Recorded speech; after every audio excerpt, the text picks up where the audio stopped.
Bom dia, igreja. A paz do Senhor Jesus seja com todos. Espero que estejam todos bem, né? Que nós estejamos aí desfrutando deste dia que o Senhor nos deu e com a oportunidade que para nós é riquíssima, é preciosa, de poder estudar a palavra de Deus.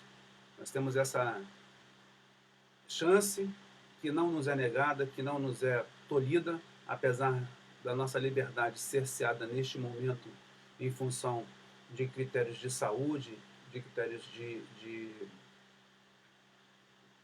uma calamidade que se abate sobre não somente o nosso estado, como o nosso país e em termos mundiais, mas sim, nós temos a alegria de estar na presença de Deus e nós temos o rico interesse de nos achegarmos a Ele para estudar a sua palavra e conhecê-lo mais, aprofundar no relacionamento com esse Deus tão maravilhoso. Eu vejo que aqui nossos irmãos nos cumprimentam aqui. Irmã Laí está conosco aqui. Bom dia, meu irmão. Irmã Gina, minha sogra. Irmã Neiva também está conosco. Pastor Gilmei, bom dia, meu irmão. Irmão Hudson, irmã Lilian também, bom dia, irmã Lilian. Estamos felizes, né, de ver que você que fez esse cumprimento, eu estou retribuindo aqui por saber que você está aqui nesse momento. Quem não sei aqui, que não faz esse cumprimento, também desejo o meu cordial bom dia, que nós tenhamos aqui um tempo abençoado na presença de Deus. Eu quero te convidar nesse momento a orar, para que nós possamos colocar todo o ato deste estudo nas mãos do nosso Deus, de forma que Ele venha a abrir nossos corações, abrir as nossas mentes e dar entendimento sobre tudo que aqui for estudado. Senhor Deus e Pai, muito obrigado por este dia que o Senhor nos dá. Obrigado, Pai, pelo teu rico amor, Deus, por tua misericórdia infinita sobre as nossas vidas, que nos permite, Senhor Deus, neste momento, como servos do Senhor, nos reunirmos e estudarmos a tua palavra. Nós pedimos que o Senhor fale aos nossos corações e que tudo o que aqui for dito venha do teu Espírito para nós. Que nós sejamos edificados, que nós cresçamos na graça e no conhecimento do Senhor, para que, preparados, cumpramos a nossa função neste mundo, cumpramos a grande comissão e façamos, Senhor Deus, o teu nome ser conhecido sobre todo o mundo, Pai. Obrigado, Deus, porque eu tenho aqui os irmãos que nos acompanham e que têm o interesse em estar com o Senhor. Muito obrigado. Nós te oramos agradecidos, em nome de Jesus. Amém e amém.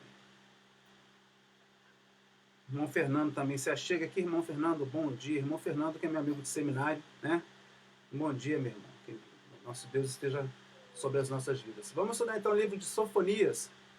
O livro de Sofonias é um livro interessante dos profetas menores que nós estamos estudando. E o livro de Sofonias, ele... Não sei quantas vezes você já teve a oportunidade de ler os profetas menores, mas é fantástico você olhar. Talvez se você tenha passado muito rapidamente e não tenha se atentado para todas as coisas que ali estão, e para nós é muito bom a gente fazer esse exercício de estudar, né? E saber o que está acontecendo aqui. Então o livro de Sofonias, ele vem justamente falar sobre uma mensagem muito forte e que é relevante para os nossos dias. Eu destaquei esse versículo que está na tela aí, que é o versículo 3 do capítulo 2. Buscai o Senhor, vós todos os mansos da terra, que cumpris o seu juízo. Buscai a justiça, buscai a mansidão, porventura lograreis esconder-vos no dia da ira do Senhor. Então nós, como servos de Deus, devemos buscar o seu juízo, buscar a sua justiça, buscar a mansidão, fazer diferença nessa humanidade caída e afastada de Deus. Então nós precisamos cumprir o nosso propósito neste mundo aqui. Lembrando um pouquinho dos cenários que rodeavam o profeta Sofonias aí, na época da escrita do seu livro, do seu ministério, nós vemos um cenário político que a Síria já não é mais uma ameaça, ela está em pleno declínio, né? Embora Judá seja aí um vassalo da Síria, né? Está aí pagando tributos a este reino, mas ele já está mais folgado, vamos dizer assim, no sentido de que a Síria já não é mais aquele grande poder que fora em outro tempo. A Babilônia está em ascensão. Nabopolassar, pai de Nabucodonosor, ele está aí então ascendendo aí ao trono, né? Ele está crescendo em poder diante daquelas nações ali, e a gente vê então um desdobramento que se dará em poucos anos, na Babilônia se tornando a grande potência mundial da época. No cenário religioso nós vemos aí que o profeta Sofonias ele iniciou o seu ministério juntamente com Jeremias. Nós vamos lembrar que Sofonias é um profeta que está ali ministrando durante a época do domínio babilônico, vamos dizer assim. É quando a Babilônia se torna realmente uma ameaça. Então, tanto Abacuque quanto Sofonias são esses profetas que estiveram aí atuando durante esse tempo da transição, né, da Assíria para a Babilônia, como grande potência mundial. E Jeremias, então, juntamente com eles fazem esse ministério aí. Jeremias é um pouco mais tempo ali, né? A gente quando fala que ele iniciou junto com Jeremias, é porque Jeremias já estava atuando, né? A época em que Sofonias ele começou a profetizar em Judá, em Jerusalém. Nós vemos aí uma coisa importante que aconteceu durante esse período, que é justamente a reforma de Josias, que aconteceu em torno de 622, 621 a.C., né? E que ela teve uma forte influência do profeta Sofonias. E nós vamos ver por que pode ter influenciado aí esse ministério aí. O profeta Sofonias, seu nome está aí em hebraica Tsefania, esse T é quase mudo, então seria mais Cefania, né? Seria um T bem fraquinho assim, né? Cefania significa o Senhor esconde, né? Yahvé esconde, né? É o nome de Deus aí. E esse esconde aí no sentido de guardar, né? De proteção. Então ele seria uma pessoa em que o seu nome ele reflete a guarda, a proteção de Deus aí, o esconder de Deus como um atributo aí do seu nome, né, como uma característica da ação de Deus sobre a sua vida, né? E os nomes eram muito relacionados com circunstâncias de vida ou mesmo do momento, né? E ainda mais quando era um profeta. E é muito interessante como Deus ele age no sentido de que cada pessoa nessa época tinha um nome que era muito ligado ao seu ministério, ao seu propósito de vida. Então, o seu nome significa o Senhor esconde, o Senhor guarda, o Senhor protege, né?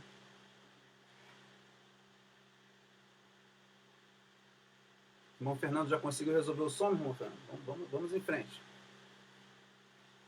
E Sofonias aí, logo no primeiro versículo aí, do capítulo 1 do seu livro, tem aí uma genealogia, né? Tem aí uma descrição da sua linhagem de uma forma mais detalhada, e é a linhagem mais detalhada entre os profetas menores, talvez dentre todos os profetas aí. Ele é filho de Cussi, filho de Gedalias, filho de Amarias, filho de Ezequias, né? Então esse detalhamento, nós sempre colocamos aqui que o detalhamento, né, sobre as origens, sobre a família, né, do profeta, ele mostra que ele é uma pessoa que tem uma linhagem nobre ou é importante, uma pessoa que é destacada no seu contexto aí da época, né? Então o filho de Cussi, né, filho de Gedalias, filho de Amarias, filho de Ezequias, né, quer dizer que então ele vem a ser, se esse Ezequias que aí está é o rei Ezequias, e é muito provável que seja, embora exista alguma dificuldade de datas aí, né, uma vez que Ezequias, né, teve lá o seu filho Manassés como mais velho, sendo então Amarias, né, filho de Ezequias, ele deveria ser mais novo que Manassés. E colocando uma linhagem de tempo aí de 20, 25 anos, ficaria bem apertado para que Sofonias fosse aí trineto ou tataraneto do rei Ezequias, mas isso é bem provável que seja verdade, até mesmo pela descrição da sua linhagem aí.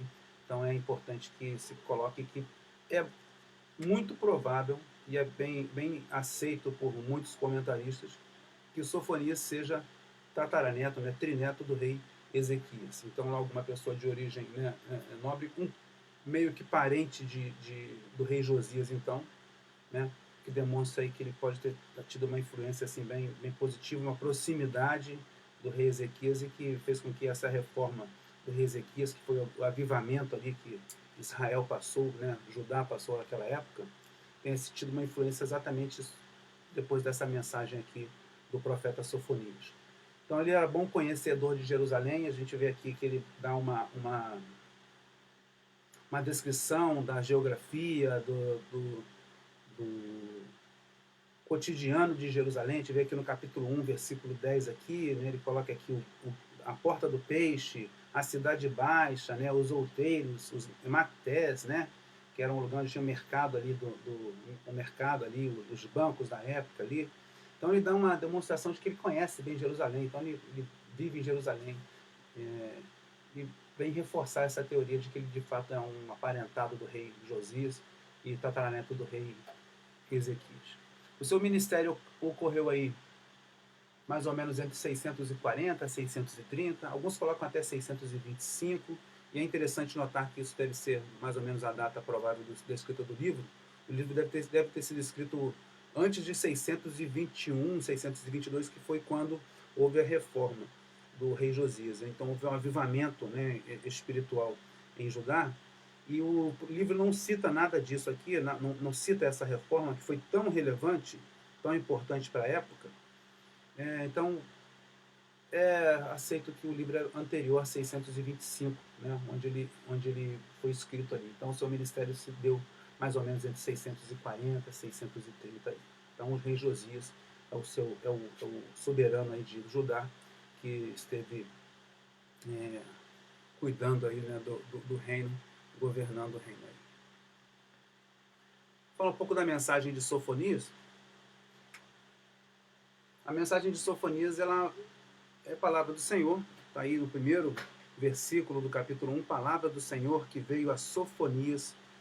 Né? Então, não é, mais uma vez, destacando, não é uma mensagem que é a opinião do profeta, não é a sua visão dos fatos, embora, claro, que ele como homem, né, inspirado por Deus, ele vá passar para as pessoas a mensagem de Deus também baseada em suas experiências, em sua vivência, mas a mensagem que ele passa não é dele. Ele não vem ali colocar alguma coisa para que Judá se convença das verdades que são dele, mas são verdades eternas, verdades que vêm da parte do Senhor. Então isso está bem colocado. A ênfase forte no livro de Sofonias é o dia do Senhor, né? O dia do Senhor, que é colocado aí então como esse dia do julgamento, né? Eu estava essa semana conversando com algumas pessoas e aí a gente, é interessante a visão que as pessoas têm. A gente imaginava que o apocalipse seria rápido, seria destruidor, mas o apocalipse está sendo lento, porque a gente tem visto tantas notícias, né, as doenças aí, né, a Covid-19, aí vem a nuvem de gafanhotos, e vem a situação toda. Então, os que não conhecem de verdade a Cristo, eles têm a visão, então, do apocalipse como o fim, né, como o Armagedon que se é colocado ali, né, a guerra, a batalha mundial, o fim de todas as coisas. Mas Apocalipse é revelação, né? A palavra Apocalipse significa revelação. Então, na verdade, não é o Apocalipse, é o fim dos tempos, realmente, são os últimos dias. Sim, estamos vivendo os últimos dias, né? E nos últimos dias, o ápice será o dia do Senhor. E o profeta Sofonias, ele coloca, então, uma ênfase muito forte no dia do Senhor. E a gente vai destacar que ele fez isso como Joel, que tinha feito também em 835 a.C., ou seja, 200 anos antes, mais ou menos, levando em conta que ele escreveu esse livro em 630, e que faria também Malaquias 200 anos depois. Então, 3 profetas que vão falar fortemente do dia do Senhor, um intervalo notável de 200 anos entre as suas profecias, e é bem interessante isso aí. Né? A mensagem de Sofonias é um chamado de 11ª hora, né? Essa expressão é muito interessante, enquanto estudando eu achei essa expressão, é um chamado de 11ª hora, levando em conta que o dia, né, a divisão do dia para os judeus, tinha essa conotação, né, da primeira hora, que era das 6 horas da manhã, e até às 6 horas da tarde, né? Das 6 às 18. Então eram 12 horas que o seu dia tinha. Então quando você lê na sua Bíblia, né, a oração da hora nona, né? A hora nona são 3 horas da tarde, começando às 6 da manhã, às 3 horas da tarde será a hora nona, né? Então seria a 11ª hora, ou seja, a hora 11, né? Seria exatamente o seguinte: o tempo está acabando. Então, para notar que lá para as 5 horas da tarde você já não tem muito tempo para fazer as coisas que você não fez durante o dia, porque depois que fechou ali, né, às 12 horas do dia, já foi. Então, ele faz um chamado de 11ª hora a uma nação que está mergulhada em pecado e idolatria, né, para que ela se arrependa. É interessante notar isso aí, uma nação que não conseguiu olhar para o que aconteceu com o Reino do Norte, com as 10 tribos do Norte, que em torno de 100 anos antes havia sido, então, arrasada pelo Império Assírio, o mesmo império que agora está ainda ali causando prejuízos, né, para eles ali. Eles não perdem a liberdade, né, continuam tendo um rei ali, mas ele tem que pagar tributos para que haja tranquilidade, para que haja paz. E a mensagem de Sofonias também fala sobre a bem-aventurança final do remanescente, né? Aquele que se mantém fiel, aquele que se coloca firme diante das adversidades, diante das dificuldades, diante dos modismos, diante das correntes, e que se mantém fiel a Deus. Esse remanescente, esse que resta, esse que foi citado lá no livro, né, de 1 Reis, quando o profeta Elias se achava sozinho e foi dito para ele que havia 7.000 que não haviam dobrado os joelhos diante de Baal. Esse é o remanescente, é o que se mantém fiel. O povo que se mantém fiel, ao final das coisas, vai ter uma grande bem-aventurança. Isso é de se notar e é também uma das, das pontas aí da mensagem de Sofonias, que é muito notável também para nós. O livro de Sofonias, então ele tem 3 divisões principais aí. Ele vai falar do dia do Senhor, e é o tema base do livro. Vai falar do dia do Senhor e o seu povo, do capítulo 1, versículo 1 até o capítulo 2, versículo 3. Então fala aí do dia do Senhor em relação ao seu povo, ou seja, aos crentes, ao povo de Judá, né, o povo escolhido. A segunda parte fala do dia do Senhor e os ímpios, ou seja, todo o restante da humanidade, todos aqueles que não conhecem a Deus, todos aqueles que desprezam a existência de Deus, do capítulo 2, versículo 4 até o versículo 15 desse mesmo capítulo. E a terceira parte, o dia do Senhor e o seu reino, o reino que virá a se estabelecer sobre toda a terra, sobre todo o universo, né, do capítulo 3, do versículo 1 até o versículo de número 20. Então são 3 divisões interessantes aí do livro de Sofonias. A primeira parte, então, você está com sua Bíblia aberta? Se você não o fez ainda, faça agora. Nós vamos passear pelo texto, nós vamos avançar aqui, fazer alguns comentários em cima dos versículos. Então, se você tiver com sua Bíblia aberta, você vai acompanhar com mais propriedade, você não vai ficar perdido durante o estudo. Então, abra aí o livro de Sofonias, Profetas Menores. É o 9º profeta menor. O profeta menor é um pedacinho da Bíblia bem curto aí, né? Eu já falei que se você pega os profetas menores para ler, você vai ler aí tranquilo. Eu queria que você leia um dia, com tranquilidade, todos os profetas menores aí, talvez em 2, 3 horas você leia todos os profetas menores com calma, né? De forma que avance bem. Então, com a Bíblia aberta no livro de Sofonias, a gente já vê então que primeira coisa aí, né? O dia do Senhor e seu povo. Fala sobre a ira de Deus. A ira de Deus é terrível, a ira de Deus é pesada, a ira de Deus é incomparável. A ira de Deus é justamente o que a humanidade que se afastou de Deus teria como direito. Isso deve ser muito bem lembrado por todos nós. A única coisa que estaria de acordo com o nosso merecimento seria a justa ira de Deus.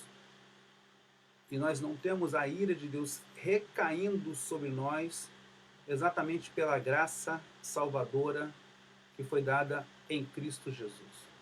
Então, isso é o que nos tira da ira de Deus, que virá sobre tudo e sobre todos, como está aqui nos primeiros 3 versículos aqui, né, do capítulo 1. O primeiro versículo, então, fala que é uma palavra do Senhor, e daí as origens do profeta Sofonias. E os versículos 2 e 3 dizem assim: de fato, consumirei todas as coisas sobre a face da terra, diz o Senhor. Consumirei os homens e os animais, consumirei as aves do céu e os peixes do mar, e as ofensas com os perversos, e exterminarei os homens de sobre a face da terra, diz o Senhor. A ira de Deus vem de forma que tudo será, né, destruído, tudo será consumido. Né? E é de lembrar que no início a terra era sem forma e vazia, e o Senhor disse: haja luz e houve luz. Ele, pela sua palavra, fez todas as coisas, né, surgirem. Aqui ele mostra então que todas as coisas serão desfeitas então. Né? Eu quero destacar que é a visão do profeta, obviamente, mas de forma nenhuma vai endossar a teoria de aniquilação total das coisas. É destruir a ordem das coisas, destruir o mundo como conhecido, né, de forma física, né? Mas de forma espiritual, o espírito ele não é aniquilado, ele não seria destruído também. Então a gente está colocando a destruição de todas as coisas do ponto de vista físico. Tudo seria consumido. Então a ira de Deus vem sobre todas as coisas, né? E é o que verá, todas as coisas serão desfeitas, né? A gente já viu em outros livros de profetas menores, né, que os elementos se desfarão, né, se derreterão como cera no sol. Então é exatamente isso. Mostra que no final dos tempos, toda a ordem das coisas, tudo que é tão importante para as pessoas, né, tudo que se gasta tanto tempo para manter, tudo isso vai se desfazer.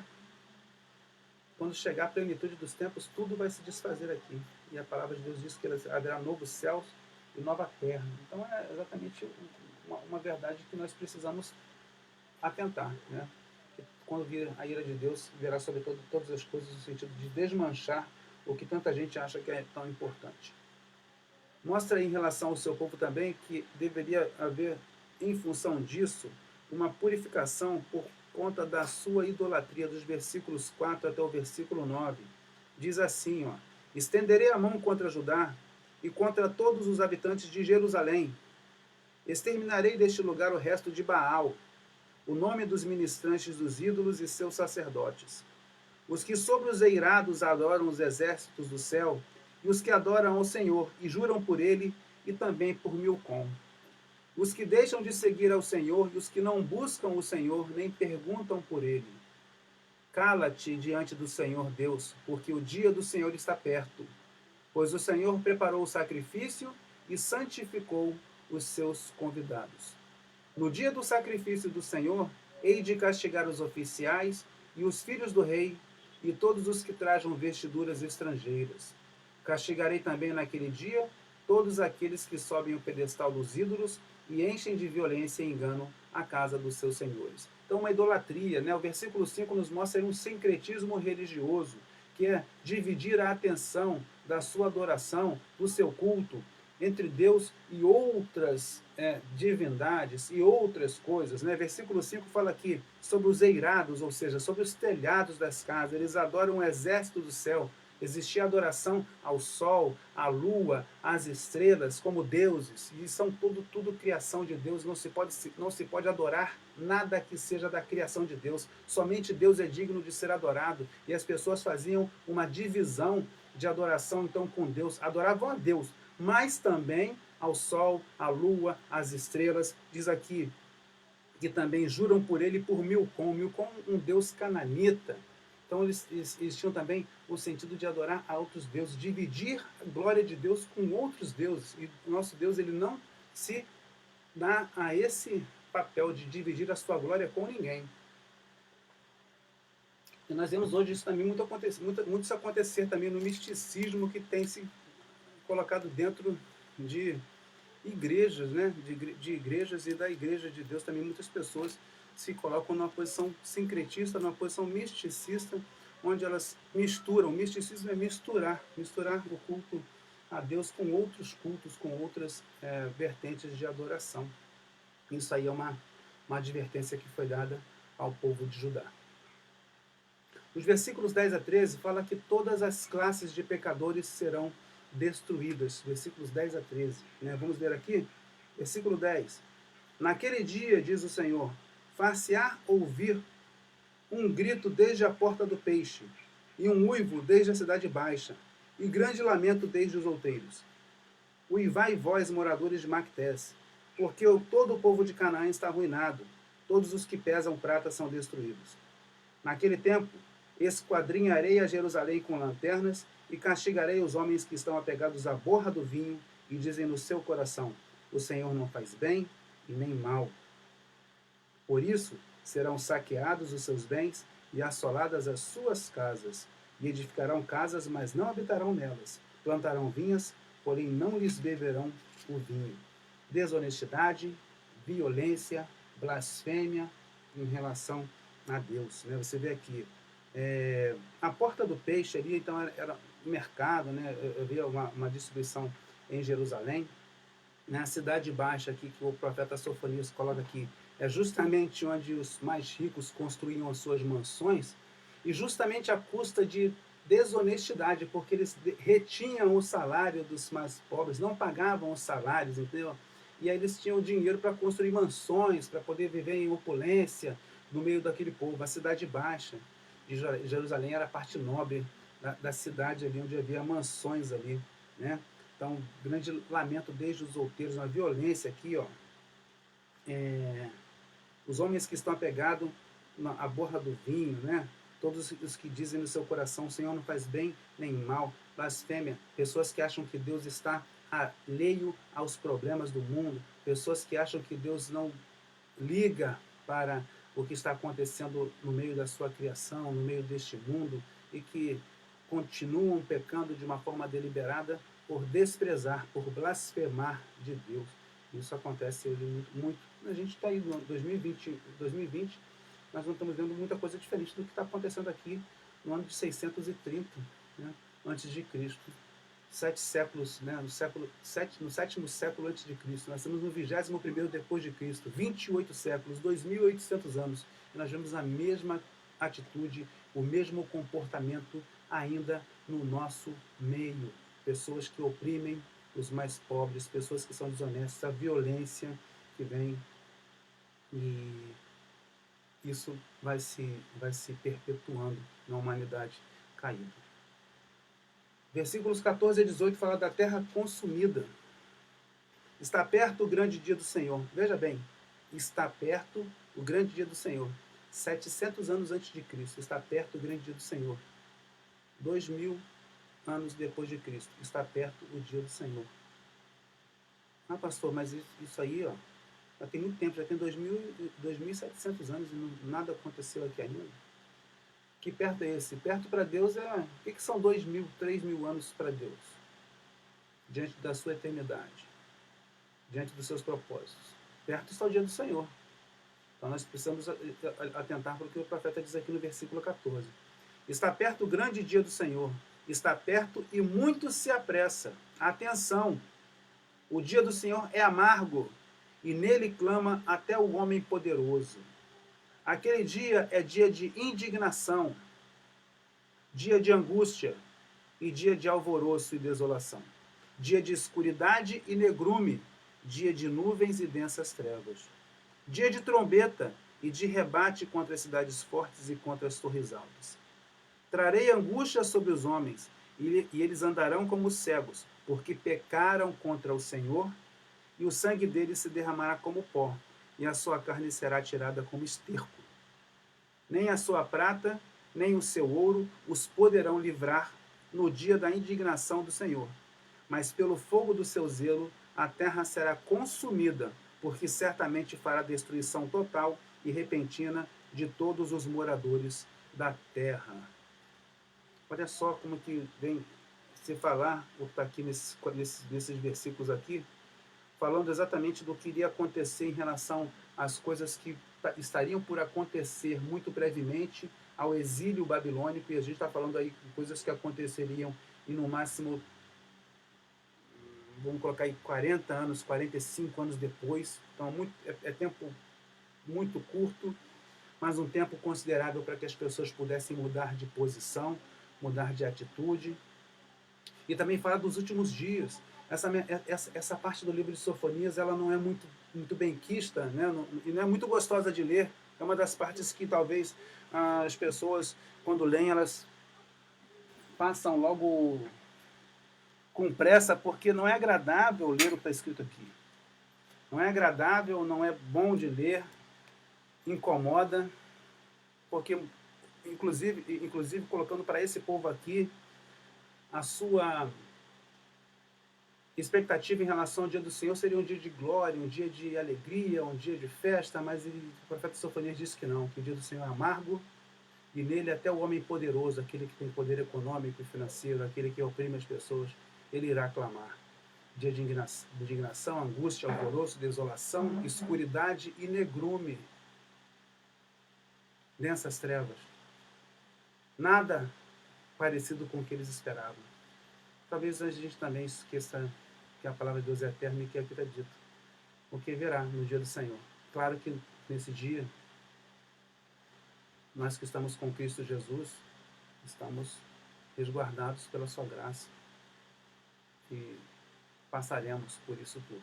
Mas aqueles que não estão, de fato, eles estarão sentindo na pele a total realidade dessa descrição aqui. Que só de ler já dá dá um nó no estômago, dá uma tristeza, né? Traz angústia só de ler. Imagine a angústia de viver, né? Essa situação aqui, sabendo que não há mais tempo, que não há mais alternativa, porque o tempo já foi consumido. A 11ª hora já passou e já chegou o final. Essa que é a grande questão. Diante disso tudo aí, o seu povo somente pode ser livrado de tudo isso através de um arrependimento sincero e pela misericórdia de Deus. Unicamente, é o que diz aí os 3 primeiros versículos do capítulo 2. Vamos ler? Concentra-te e examina-te, ó nação que não tens pudor. Olha a mensagem de Sofonias. Nação que não tem pudor. Nação que talvez na nova tradução, acho que é na nova tradução da linguagem de hoje, nação sem vergonha. Ele fala assim. Nação sem vergonha. Examina a sua atitude. Concentra-te, examina. Antes que saia o decreto, veja bem, olha a urgência. Antes que saia o decreto, depois que sair o decreto, acabou. Dos fundamentos jurídicos, né, que são muito fortes para nós, no nosso sentido de lei humana, é que uma lei ela não pode retroagir. Ela não pode ter efeitos que sejam antes da sua promulgação. Né? O decreto, a lei, ela não pode, proclamada no dia 29 de junho, ela não pode versar sobre coisas que aconteceram hoje, dia 28 de junho. E é exatamente o que o profeta coloca aqui. Antes que saia o decreto, porque depois que sair, aí está valendo e você não tem mais o que fazer. Pois o dia se vai como palha. É o tempo que nós temos é muito curto. O dia vai como palha. Antes que venha sobre ti o furor da ira do Senhor. Sim, antes que venha sobre ti o dia da ira do Senhor. E o versículo 3 é muito fantástico para nós. Buscai o Senhor, vós, todos os mansos da terra, que cumpris o seu juízo. Buscai a justiça, buscai a mansidão. Porventura lograreis esconder-vos no dia da ira do Senhor? Ninguém poderá se esconder no dia da ira do Senhor. Então ele, com a sua justiça, que é sua característica, irá retribuir a todos de acordo com o seu procedimento. Por isso que a advertência do profeta está aqui para nós. Buscai o Senhor, vós todos os mansos da terra. Mansos somos nós que estamos na presença de Deus, que seguimos a Deus, que cumprimos o seu juízo, né? Tentamos pelo menos todos os dias, mas buscar a justiça, buscar a mansidão, porque no dia do Senhor não tem como se livrar da ira de Deus. É isso que é importante ressaltar. Não é nada que for feito, nada que for tentado, vai livrar as pessoas da ira de Deus. Nada irá livrar as pessoas da ira de Deus, porque nesse dia ele vai fazer a sua justiça. E aí vai se colocar também uma analogia com o que aconteceu quando os babilônios invadiram, né, Jerusalém, que eles fizeram um pente fino. Então eles procuraram as pessoas onde elas estavam ali e tiraram, reviraram tudo para que pudessem ser castigados. Vamos em frente? Se alguém tiver pergunta, pode colocar aqui no Face, aqui, algum comentário, tá? Vamos em frente. O dia do Senhor e os ímpios, então ele fala aí de 4 povos aí que muito causaram problema para os judeus. E é interessante notar, então, essa distribuição aí, que ele coloca aí a Filístia, né? Moabe e Amon, a Etiópia e a Assíria. E se nota que essas 4 nações aí, elas vão corresponder aos 4 pontos cardeais, né? O norte, o sul, o leste e o oeste. No sentido de que a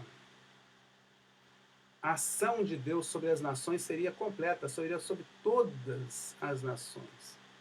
Todas as nações. Então a gente vai perceber essa abrangência, então, da ação poderosa de Deus, né? A Síria no norte, a Etiópia no sul, Moabe e Amon ao leste e a Filístia ao oeste. Então todas as nações vão provar o julgamento de Deus. Isso é uma coisa que fica muito patente, muito forte aqui no texto, né? Então ele vai colocar aí, Filístia, né? Filístia, todo mundo, os filisteus, né? Inimigos de longa data do povo judeu, versículos 4 a 7 aqui do capítulo 2, vamos ler? Porque Gaza será desamparada, e Asquelon ficará deserta. Asdod ao meio-dia será expulsa, e Ecrom desarraigada. São 4 cidades importantes da Filístia, e o que acontece com Ecrom é muito interessante, porque ninguém nem sabe onde que ficava Ecrom. Hoje, se você for colocar, Gaza está lá, nós temos a faixa de Gaza, que é colocada ali como uma região que existe grandes conflitos e tudo mais, então tem a faixa de Gaza, né? Asquelon, mas você pode até colocar de forma em arqueologia, Asdod. Agora é Ecrom, ninguém sabe onde ficava Ecrom naquele território. E era uma cidade muito importante para os filisteus, né? Ai dos que habitam no litoral, do povo dos quereitas, a palavra do Senhor será contra vós outros, ó Canaã, terra dos filisteus, e eu vos farei destruir até que não haja um morador sequer. O litoral será de pastagens, com refúgios para os pastores e currais para os rebanhos. O litoral pertencerá aos restantes da casa de Judá. Nele apacentarão os seus rebanhos, e à tarde se deitarão nas casas de Asquelon, porque o Senhor, o seu Deus, atentará para eles, e lhes mudará a sorte, ou seja, tudo o que haviam passado, toda essa angústia, todo esse sofrimento, toda essa perseguição seria substituída por uma bonança, por uma situação diferente. Moabe e Amon, versículos 8 a 11. Ouvi o escárnio de Moabe e as injuriosas palavras dos filhos de Amon, com que escarneceram do meu povo e se gabaram contra o seu território. Portanto, tão certo como eu vivo, diz o Senhor dos Exércitos, o Deus de Israel, Moabe será como Sodoma, e os filhos de Amon como Gomorra, campo de urtigas, poços de sal e assolação perpétua. O restante do meu povo os saqueará, e os sobreviventes da minha nação os possuirão. Isso lhes sobrevirá por causa da sua soberba, porque escarneceram e se gabaram contra o povo do Senhor dos Exércitos. O Senhor será terrível contra eles, porque aniquilará todos os deuses da terra, todas as ilhas das nações, cada uma do seu lugar o adorarão. Ou seja, Moabe e Amon, nós sabemos que são parentes chegados aí do povo de Judá, são os descendentes de Ló, né? E nações que, em vez de se achegar, né, nações primas, assim, vamos dizer assim, em vez de se achegar e viver em pacífica comunhão, não, decidiram fazer todo tipo de aborrecimento aos judeus aí, e tudo isso aí veria por ser também retribuído da parte de Deus. Fala brevemente da Etiópia aqui no versículo 12, também vós, ó etíopes, sereis mortos pela espada do Senhor, e a Síria, dos versículos 13 a 15. Ele estenderá também a mão contra o norte e destruirá a Assíria, e fará de Nínive uma desolação e terra seca como o deserto. 630, Nínive caiu em 612. Menos de 20 anos depois, essa profecia seria cumprida. Muito interessante notar as coisas que para Deus às vezes demoram muito do ponto de vista humano, mas outras acontecem muito rapidamente. Isso aí para a Síria aconteceu muito rapidamente. No meio dessa cidade repousarão os rebanhos e todos os animais em bandos. Alojar-se-ão nos seus capitéis tanto o pelicano como o ouriço. A voz das aves retinerá nas janelas e o monturo estará nos limiares, porque já lhe arrancaram o madeiramento de cedro. Esta é a cidade alegre e confiante que dizia consigo mesma: eu sou a única e não há outra além de mim. Como se tornou em desolação, em pousada de animais. Qualquer que passar por ela assobiará com desprezo e agitará a mão. Veja bem, notar certamente uma cidade tão poderosa, né? tão pujante ali no seu poder, né? Tão ostentosa, virar pousada de animais, pastagem, né? Olha ali que coloca aqui o versículo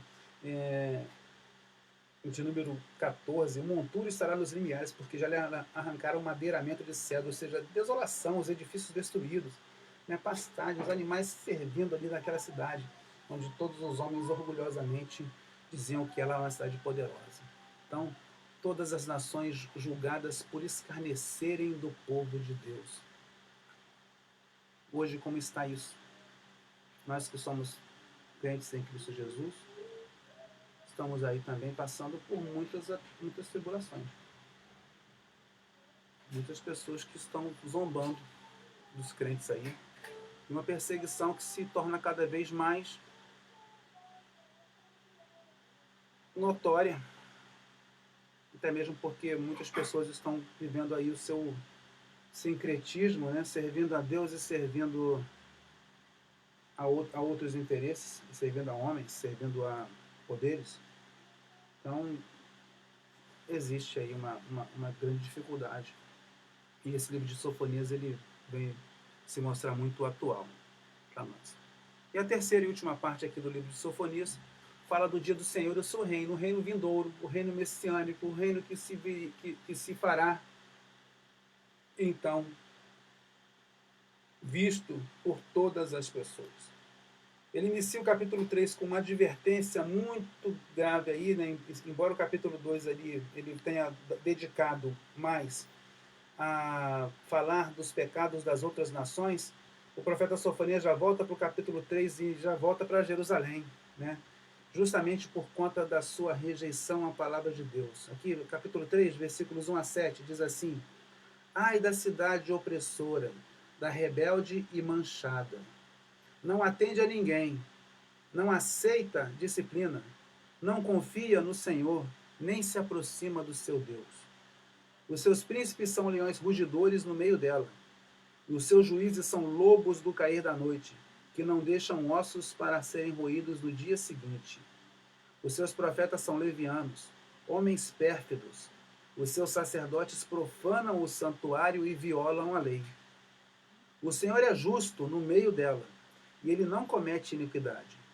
Manhã após manhã, traz ele o seu juízo à luz, não falha, mas o iníquo não conhece a vergonha. Exterminei as nações, as suas torres estão assoladas. Fiz desertas as suas praças, a ponto de não haver quem passe por elas. As suas cidades foram destruídas de maneira que não há ninguém que as habite. Eu dizia, certamente me temerás e aceitarás a disciplina, e assim a sua morada não seria destruída, segundo o que havia determinado. Mas eles se levantaram de madrugada e corromperam todos os seus atos. Então Deus ele se dirige novamente a Jerusalém, a Judá, por conta da sua rejeição à palavra de Deus, por conta da sua teimosia, por conta da sua pirraça, vamos dizer assim. Um povo pirracento, um povo que não atende a ninguém, versículo 2, não aceita disciplina, não confia no Senhor, não se aproxima do seu Deus. Que tristeza, um povo que foi tirado do Egito para viver com Deus para sempre, que já viu as nações do norte serem assoladas por um inimigo, por conta do pecado, por conta da idolatria, por conta do mau caminho, e ainda continuar do mesmo jeito. Vamos lembrar que o Sofonias ele prega junto com Jeremias ali, né? E veja que difícil foi o ministério de Jeremias.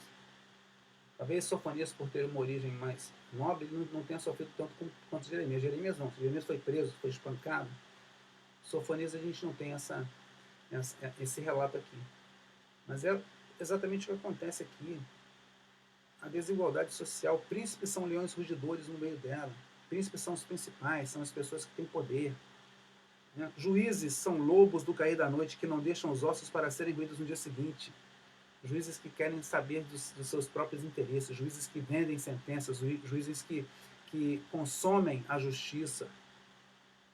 Profetas levianos que pregam falsamente, pregam o que as pessoas querem ouvir, mas não pregam a palavra de Deus. Não pregam as verdades que têm que ser ouvidas, embora difíceis de serem ouvidas, precisam ser pregadas. Sacerdotes que profanam o santuário e violam a lei. Isso, o nome disso é hipocrisia.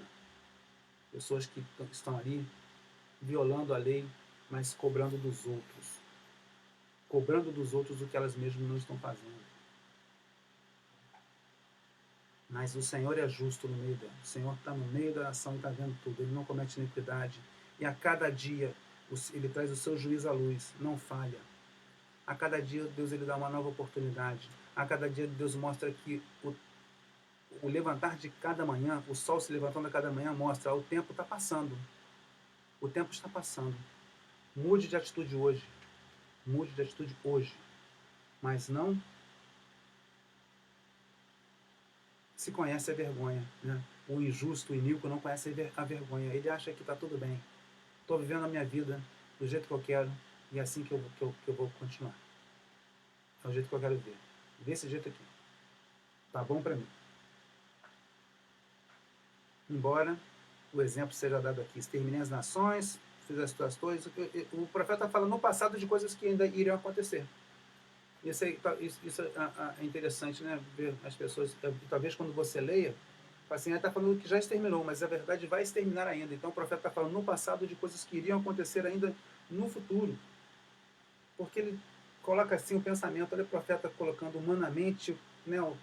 Traduzindo para a mente humana o que Deus, né, colocaria assim, né? Deus ele é incompreensível de forma plena pelos homens, mas ele coloca no versículo 7 aqui, eu dizia, né, quem está dizendo é o Senhor, certamente você vai me temer e vai aceitar disciplina, e a sua morada não vai ser destruída, conforme eu tinha determinado.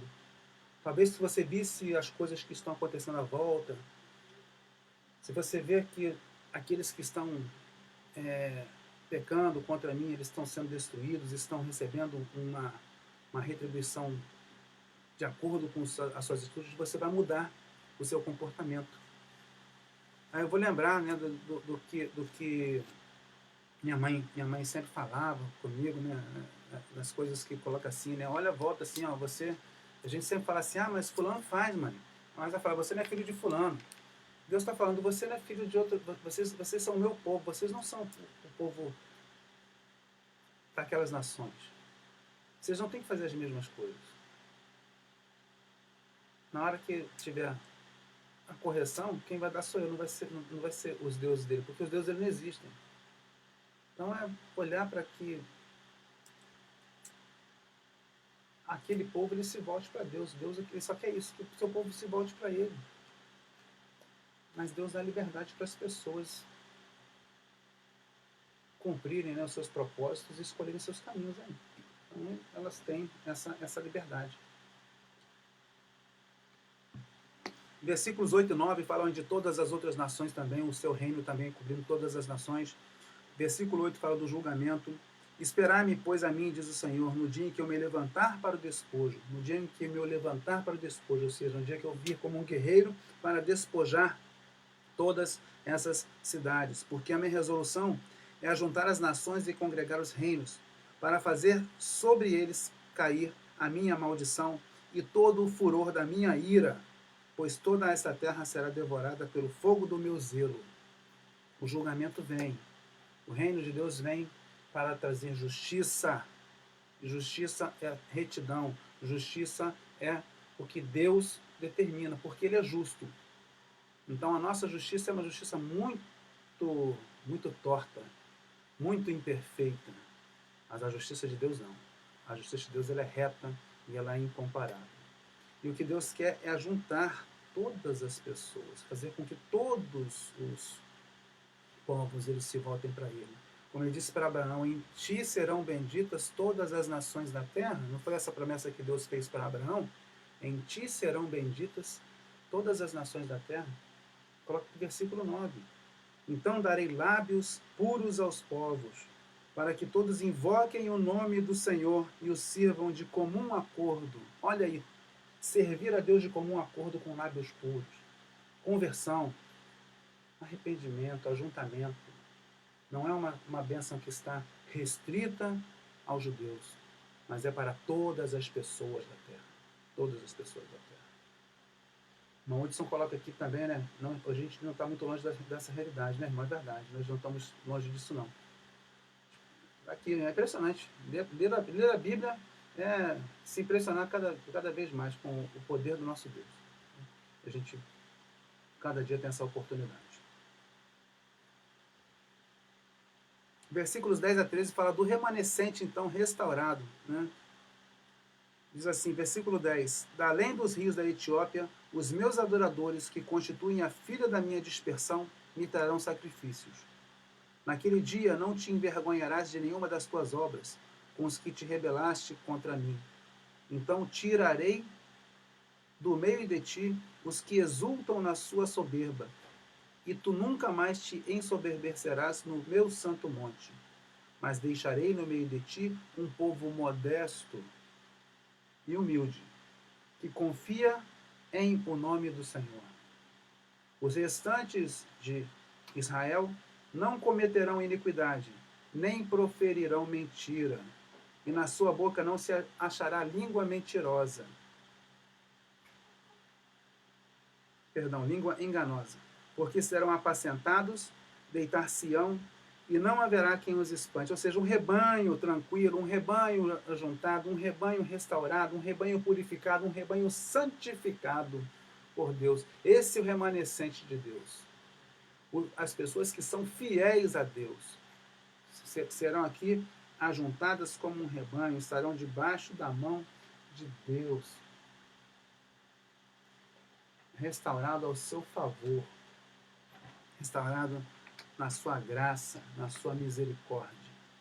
O que obviamente vai dar para este remanescente grande júbilo, motivo de grande alegria, de regozijo. Versículos 14 a 20, fechando aqui o livro de Sofonias com um cântico, né, com um salmo, vamos dizer aqui assim, muito alegre e que mostra o sentimento que deve haver no coração de todos aqueles que se achegam a Deus com sinceridade, que se achegam a Deus com verdade nos seus corações. Versículo 14: Canta, ó filha de Sião, rejubila, ó Israel, regozija-te, e de todo o coração exulta, ó filha de Jerusalém. O Senhor afastou as sentenças que eram contra ti, e lançou fora o teu inimigo.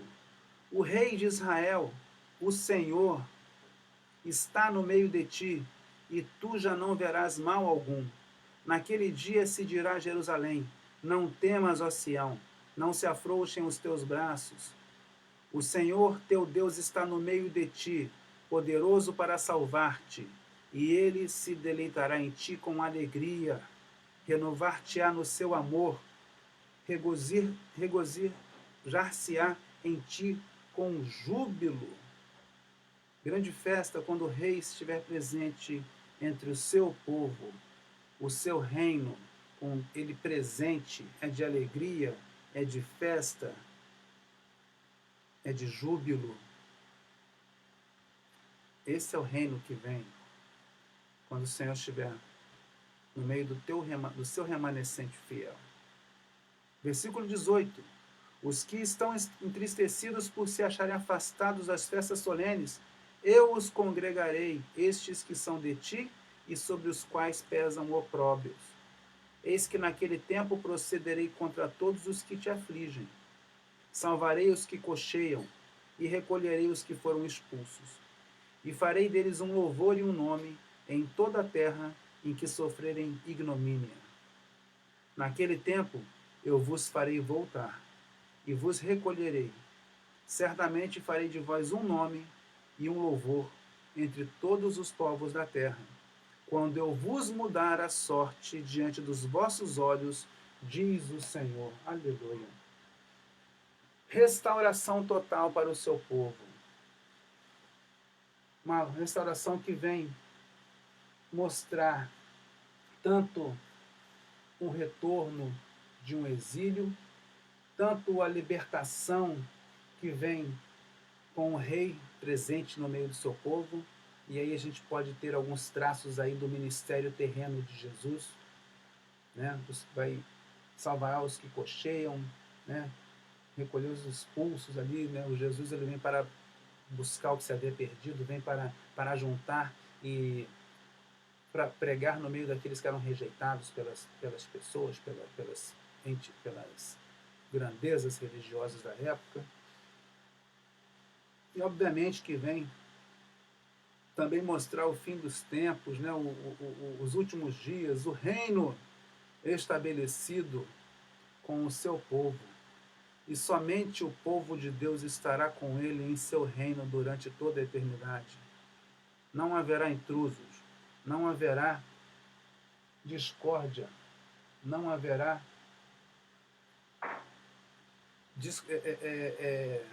contenda, não haverá nada impuro, nada impuro. Diz aqui, a palavra diz aqui, farei de vós um nome e um louvor, um nome e um louvor, ou seja, unidade, concórdia, comunhão plena, comunhão que nós não conseguimos conhecer e nem viver aqui neste mundo. Nós temos aqui uma sombra de comunhão, mas a comunhão que virá nesse tempo aqui é outra realidade, uma realidade que para nós é distante ainda de ser compreendida e vivida. Mas é isso aqui, o dia do Senhor vai estabelecer por toda a eternidade o seu reino completo, o seu reino eterno diante das nações. Então é um motivo de nós nos alegrarmos, apesar de toda a tristeza que vem com o dia do Senhor, o remanescente fiel será ajuntado e será restaurado com o seu rei vivendo no seu meio. O seu rei, versículo 17, o Senhor teu Deus está no meio de ti, poderoso para salvar-te, e ele se deleitará em ti com alegria, renovar-te-á no seu amor, regozijar-se-á em ti com júbilo. Que bem-aventurança, que felicidade extrema que nós poderemos viver na presença de Deus durante toda a eternidade. Você crê nisso? Eu creio e aguardo com ansiedade. Creia e aguarde também. É logo, está perto o dia do Senhor. Então continuemos aí, como diz o versículo 3 do capítulo 2, buscando o Senhor, buscar a justiça, buscar a mansidão. E aí eu vejo uma divisão desse livro que mostra então a sua mensagem para 6 grupos de pessoas ali que são muito interessantes. Primeiro, capítulo 1, do versículo 1 a 8, para os adoradores hipócritas. A mensagem se coloca para adoradores hipócritas, né? Pessoas que estão adorando dois senhores, pessoas que estão fazendo jogo, né, de leve trás, jogo de duas caras, e diante de Deus não existem duas caras, existe somente aquela que ele já conhece, ele conhece a sua criação toda perfeitamente. A mensagem também se mostra para negociantes desonestos, né? Versículos 9 a 18, toda a questão da riqueza, toda a opressão que vinha sobre o povo em função dessas pessoas que enriqueceram de uma forma injusta. Também se dirige aos seus servos humildes, aí, o que nós acabamos de ler aqui, o versículo 3. A mensagem é dirigida aos seus servos humildes, no sentido de que eles perseverem em Deus, que eles se mantenham no caminho do Senhor. Fala dos opressores arrogantes, aqueles que vêm nos espezinhar durante a nossa vida terrena, que vêm espezinhar a igreja de Cristo, que vêm tentar fazer com que, como se diz aí, né, que você perca a sua bênção, né? É uma expressão que se coloca, mas é exatamente, há pessoas que vêm para tirar a nossa paz, né? Opressores arrogantes. Nesse caso eram expressadas pelas nações aí que nós seguimos. Versículo 5, crianças disciplinadas. Ou seja, quando ele fala no versículo 3, de 1 a 13, ele está falando tanto para Jerusalém como para as outras nações, como crianças, né, que são teimosas, que ficam pirraçando, esperneando, né? Versículo 3, capítulo 3, versículo 2, não atende a ninguém, não aceita disciplina. Não é assim que a criança faz? Ela fica de castigo porque ela fica fazendo pirraça, ela não aceita disciplina, é rebelde. Então também Deus coloca essa mensagem para crianças que têm que ser disciplinadas. E no fim ele coloca os vencedores exultantes, foi o que a gente viu aqui no final. Vencedores exultantes, remanescente fiel, que estará habitando com o Senhor durante toda a eternidade. Essa mensagem é maravilhosa e chama muita atenção. Essa divisão eu achei muito interessante, trouxe para vocês aqui, eu achei muito legal esse agrupamento que foi feito aqui por um dos comentaristas que eu estudei. Advertências que ficam para nós, então, sobre o livro de Sofonias. Não se pode cair no erro de desprezar o juízo de Deus, principalmente quando nós somos o seu povo. Nós que somos o povo de Deus, nós que somos crentes em Cristo Jesus, nós que aceitamos a realidade de que existe um único Deus, não podemos desprezar o seu juízo que vem sobre toda a sua criação. A palavra de Deus diz que todos serão julgados, vivos e mortos. A palavra de Deus diz que todos serão julgados, todos comparecerão diante do tribunal de Deus, mortos e vivos, para serem julgados cada um segundo as suas obras. Então a gente não pode deixar de atentar para essa realidade. O juízo vem, um dia difícil. O dia do Senhor é um evento iminente, então. Está para chegar a qualquer momento. O profeta diz, perto está o dia do Senhor. Está perto e muito se apressa. Capítulo 1, versículo 14. Está perto e muito se apressa. O que mudou então? Se 700 anos antes de Cristo estava perto e muito se apressa, o que mudou para nós aqui 2000 anos depois? Está perto e muito se apressa. Então precisamos estar preparados. A palavra de Deus diz que o dia do Senhor vem como um ladrão. Você não espera. Ninguém está esperando o ladrão chegar na sua casa. Está esperando o ladrão chegar? Ninguém espera. Mesma coisa. Buscar a Deus em primeiro lugar. Buscar a Deus em primeiro lugar. O erro dos judeus aqui foi exatamente olhar para o seu umbigo, olhar para as suas coisas, olhar para os seus interesses, olhar para os seus desejos, olhar para a sua vida. E a palavra de Deus diz que aquele que não perde a vida por Cristo, na verdade, acabou de perder. Porque a vida nesse mundo aqui é uma vida passageira, mas nós buscamos a vida eterna. A vida que está nesse reino que foi descrito aqui. Eu quero viver com Deus durante toda a eternidade, no seu reino eterno. Eu não fui feito para viver nesse mundo aqui para sempre. Eu fui feito para viver na eternidade com Deus. E através de Cristo Jesus eu tenho essa passagem garantida. Então, primeiramente, Deus na minha vida. Nós precisamos buscar a Deus em primeiro lugar. Porque Deus é inigualável em amor e misericórdia. Uma coisa que fica muito patente para nós também. Todos aqueles que se arrependerem sinceramente e buscarem a Deus, todos aqueles que invocarem o nome do Senhor, eles estarão salvos. Todos os que buscarem a Deus verdadeiramente vão desfrutar da sua graça e da sua misericórdia. Então nós precisamos ter um relacionamento com Deus. Viver em santidade. E santidade é viver com os olhos fitos nas coisas que vêm e não nas coisas que vemos. Relacionamento com Deus. Muito se fala em relacionamento hoje em dia. Mas o melhor relacionamento que vai fruir e inundar todos os relacionamentos é o relacionamento que nós temos com Deus. As pessoas vão ver Deus em nós a partir do momento em que nós tivermos relacionamento com Ele. As pessoas vão ver Deus em nós a partir do momento em que nós estivermos vivendo junto de Deus. E nós só podemos ver a Deus e viver com Ele para toda a eternidade a partir do momento em que nós temos um relacionamento com Deus. Isso é muito importante. Porque eu não posso simplesmente fazer como esses homens e mulheres aqui que adoravam a Deus, mas também davam o seu jeitinho, né? Tinha uma garantia de segunda mão ali. Eu vou dar também o sol e as estrelas, eu vou também me garantir aqui nesse ou naquele poder, nessa ou naquela pessoa, para poder ficar garantido, para ficar feliz de fato. Aqui estão os materiais que nós usamos para estudar e passar para os irmãos algumas coisas aqui. E nós ficamos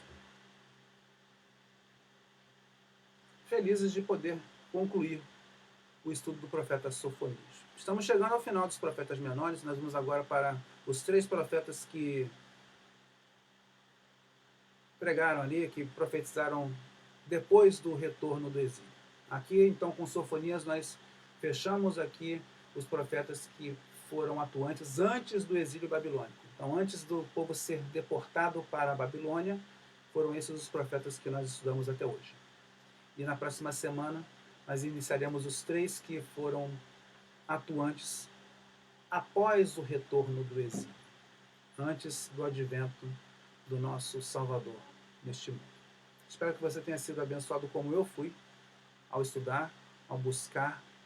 Esse estudo aqui ele é um panorama realmente, ele quer trazer para nós alguns ganchos, algumas entradas, e você pode depois mergulhar no estudo do livro. É fantástico.